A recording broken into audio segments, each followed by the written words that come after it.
Good morning વિદ્યાર્થી મિત્રો। અગાઉના વિડીયોમાં આપણે વનસ્પતિ સૃષ્ટિની વાતો કરી હતી। આજે આપણે પ્રાણી સૃષ્ટિની વાતો કરવાના છીએ। તો સૌથી પહેલાં આપણે તો પ્રાણી સૃષ્ટિના લક્ષણો જોઈશું કે સુકોષ કેન્દ્રીય, બહુકોષી અને વિષમપોષી સજીવોનો તેમાં સમાવેશ કરવામાં આવ્યો છે। આવી પ્રાણી સૃષ્ટિના લક્ષણોમાં સૌથી અગત્યનું લક્ષણ છે કે તેમાં કોષ દિવાલ હોતી નથી। મોટાભાગના પ્રાણીઓ પ્રચલનશીલ છે। પ્રચલનશીલ એટલે હલનચલન કરી શકે છે।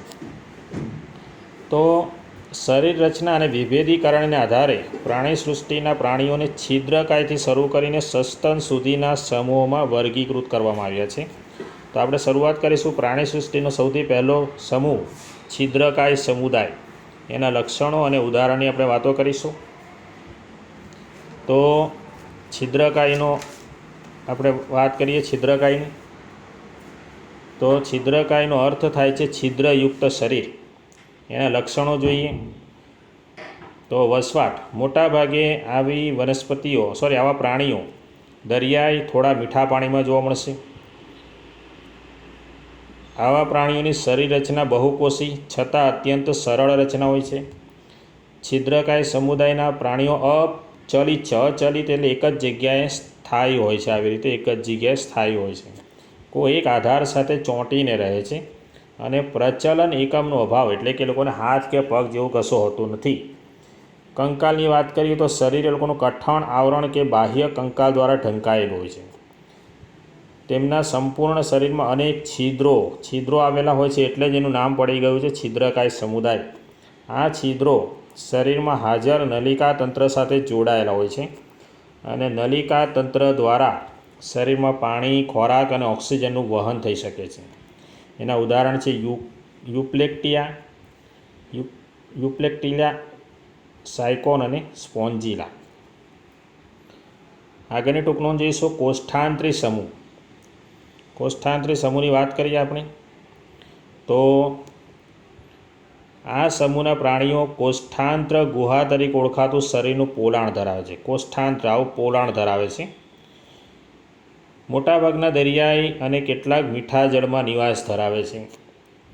તેમનું શરીર બાહ્ય સ્તર અને અંતઃસ્તર એમ બે સ્તરોથી બનેલું હોય છે। શરીર રચના પેશીય સ્તરનું આયોજન ધરાવે છે। એના ઉદાહરણ છે હાઇડ્રા અને બીજા ઉદાહરણ છે પ્રવાળ। હાઇડ્રા અને પ્રવાળ એના ઉદાહરણ છે। અહીં લખ્યા છે કે હાઇડ્રા, પ્રવાળ એટલે કે પરવાળ, જેલીફિશ। હવે આપણે આગળ ટૂંકનોંધની વાત કરીશું પૃથુકૃમિ। તો પૃથુકૃમિ સમૂહ પ્રાણી ઉદ્વિકાસના સૌપ્રથમ ત્રિગર્ભસ્તરીય પ્રાણીઓનો બનેલો છે। તે આ સમૂહના પ્રાણીઓ મોટેભાગે મીઠા પાણીમાં કે અન્ય યજમાનના શરીરમાં રહેતા હોય છે અને એ લોકોની જીવન પદ્ધતિ મુક્તજીવી કે અંતઃપરોપજીવી હોય છે। આવા પ્રાણીઓની જીવન પદ્ધતિ મુક્તજીવી કે અંતઃપરોપજીવી હોય છે। પ્રાણીઓનું શરીર 3 સ્તરોની કોષીય સંરચનામાં વિભેદિત થાય છે। આથી આ પ્રાણીઓ ત્રિગર્ભસ્તરીય કહેવાય।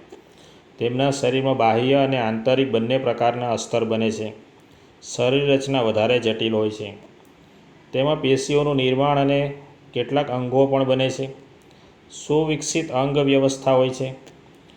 તેમના શરીર પૃષ્ઠવક્ષ બાજુએ ચપટા એટલે આગળ અને પાછળની બાજુએ ચપટા અને પૃથુ હોવાથી તેમને ચપટાકૃમિ કે પૃથુકૃમિ કહેવામાં આવે છે। પછી તેમનું શરીર જમણી અને ડાબી એમ બંને બાજુ સમાન સંરચના ધરાવે છે, એટલે એને દ્વિપાર્શ્વ સમમિતિ કહેવાય છે અને સાચી શરીર ગુહાનો અભાવ હોય છે। એના આપણે ઉદાહરણ જોઈએ। એના ઉદાહરણ છે પ્લેનેરિયા, યકૃત કૃમિ અને પટ્ટી કીડો। આગળની ટૂંકનોંધ જોઈશું સૂત્રકૃમિ। તો આ પ્રાણીઓના શરીર લાંબા અને નળાકાર હોવાથી સૂત્રકૃમિ કે ગોળ કૃમિ તરીકે ઓળખાય છે। આ પ્રાણીઓ ત્રિગર્ભસ્તરીય છે અને દ્વિપાર્શ્વસ્થ સમમિતિ ધરાવે છે। આવા પ્રાણીઓમાં પેશીઓ જોવા મળે છે, પરંતુ અંગતંત્ર સંપૂર્ણપણે વિકસિત હોતા નથી। મોટાભાગના પ્રાણીઓ પરોપજીવી હોવાથી અન્ય પ્રાણીઓમાં રોગ ઉત્પન્ન કરે છે। તેઓ કૂટ દેહકોષ્ઠ કે આભાસી શરીર ગુહા ધરાવે છે. આભાસી શરીર ગુહા ખાસ યાદ રાખજો. એના ઉદાહરણ છે કરમિયું અને હાથી પગાનું કૃમિ. પછી આગળની ટૂંકનો જોઈએ નુપૂરક પ્રાણીના લક્ષણો અને ઉદાહરણ. તો આ પ્રકારના પ્રાણીઓ આપણને મીઠા જળ, દરિયાઈ તેમજ સ્થળ જ વસવાટમાં જોવા મળશે. ત્રિગર્ભસ્તરીય પ્રાણીઓ છે, દ્વિપાર્શ્વસ્થ સમમિતિ ધરાવે છે. એમની શરીર ગુહા કેવી હોય છે? તો સૌ પ્રથમ સાચી શરીર ગુહાયુક્ત દેહ જોવા મળે. શરીર રચનામાં સાચા અંગ નિર્માણ પામે છે અને તેમાં ભિન્નતા પણ જોવા મળે છે.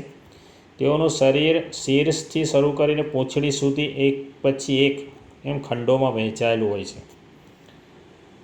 તેઓના અંગતંત્રનું આયોજન જોઈએ તો પ્રાણી શરીરમાં પાચન, પરિવહન, ઉત્સર્જન અને ચેતાતંત્ર ચાર પ્રકારના તંત્રો જોવા મળે છે. એના ઉદાહરણ છે રેતી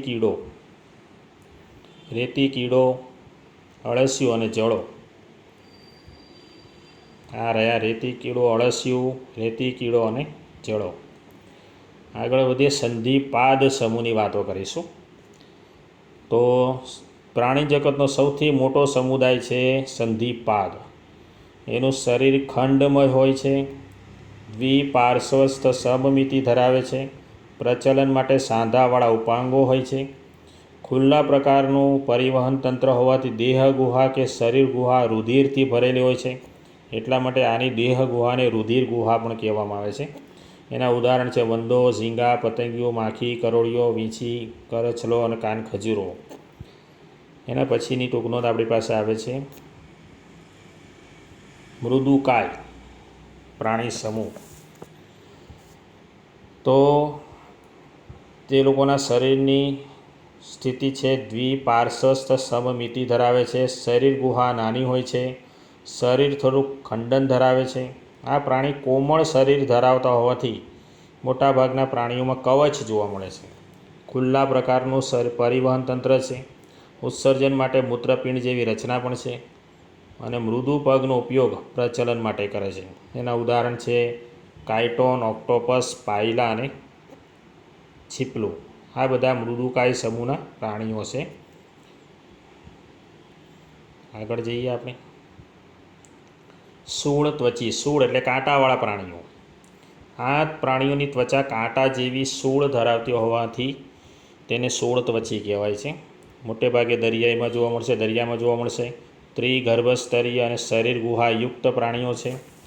પ્રચલનમાં સહાયક વિશિષ્ટ પ્રકારનું જલ પરિવહન નલિકા તંત્ર જોવા મળે છે.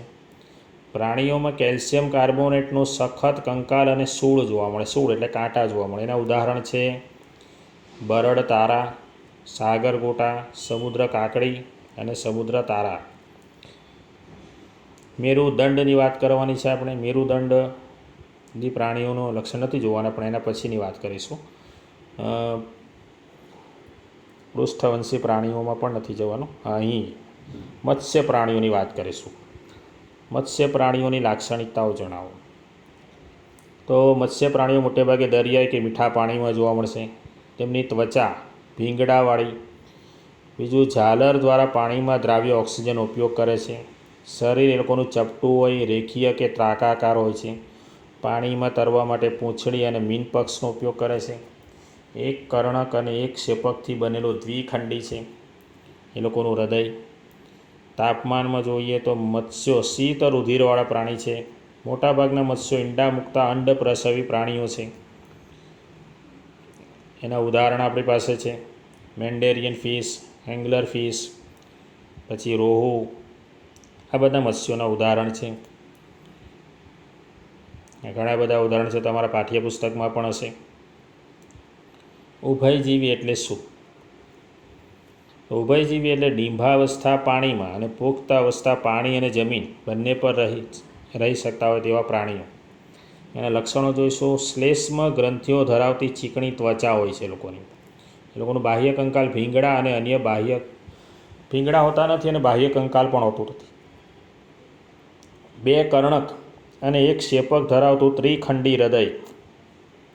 ડિંબ અવસ્થામાં ઝાલર દ્વારા, ડિંબ અવસ્થા એટલે ઈંડામાં હોય ત્યારે, અને પુખ્ત અવસ્થામાં ત્વચા અને ફેફસા વડે શ્વસન કરે છે. ઉત્સર્જન માટે મૂત્રપિંડ પણ આવેલા હોય છે. ઈંડામાં વિકાસ થતો હોવાથી બાહ્ય ગર્ભ વિકાસ ધરાવતા પ્રાણીઓ છે. એના ઉદાહરણ છે સાલામંડર, દેડકો, ટોડ અને ટ્રી ફ્રોગ. સરીસૃપ વર્ગના લક્ષણોની વાત કરીશું. એ લોકોની ત્વચા પર ભીંગડાઓ હોય છે. હૃદય ત્રિખંડીય હોય છે. માત્ર મગરનું હૃદય ચતુષ્ખંડીય છે. શ્વસન ફેફસા દ્વારા થાય. ઉત્સર્જન માટે મૂત્રપિંડ જોવા મળે. પ્રાણીઓ અસમતાપી એટલે શીત રુધિરવાળા છે. ઈંડા મૂકતા પ્રાણીઓ છે તેમના ઈંડા મજબૂત સખત કવચથી ઢંકાયેલા હોવાથી જમીન પર ઈંડા મૂકે છે. પાણીમાં ઈંડા મૂકવાની જરૂર નથી. એના ઉદાહરણ અહીંયા ઘણા બધા છે. નાગ, કેમેલિયોન, ગરોળી, ઘરની ગરોળી, કાચબો, આ બધા એના ઉદાહરણો છે. વિહગની વાત કરીએ. વિહગ એટલે પક્ષીઓ. પક્ષીઓનો સમાવેશ વિહગ વર્ગમાં કરવામાં આવ્યો છે. પક્ષીઓમાં 2 જોડ ઉપાંગ હોય છે. એમાંથી અગ્ર ઉપાંગોનું પાંખમાં રૂપાંતર થયેલું છે. હૃદય ચતુષ્ખંડીય હોય છે. શ્વસન ફેફસા દ્વારા થાય. પ્રાણીઓ સમતાપી છે એટલે ઉષ્ણ રુધિરવાળા છે. ઈંડા મૂકતા અંડપ્રસવી પ્રાણીઓ છે અને શરીર પર પીંછા ધરાવે છે. એના ઉદાહરણ તો તમે ઘણા બધા લખી શકો. કાગડો, ચકલી વગેરે વગેરે વગેરે. આગળ આપણે ટૂંકનું જોઈશું સસ્તન વર્ગના લક્ષણો. તો આ વર્ગના બધા જ પ્રાણીઓ નવજાત શિશુને પોષણ આપવા માટે દૂધનો સ્ત્રાવ કરતી સ્તન ગ્રંથિઓ ધરાવે છે. પ્રાણીઓની ત્વચા, વાળ, પ્રસ્વેદ ગ્રંથિઓ અને તૈલ ગ્રંથિઓ ધરાવે છે. હૃદય ચતુષ્ખંડીય છે.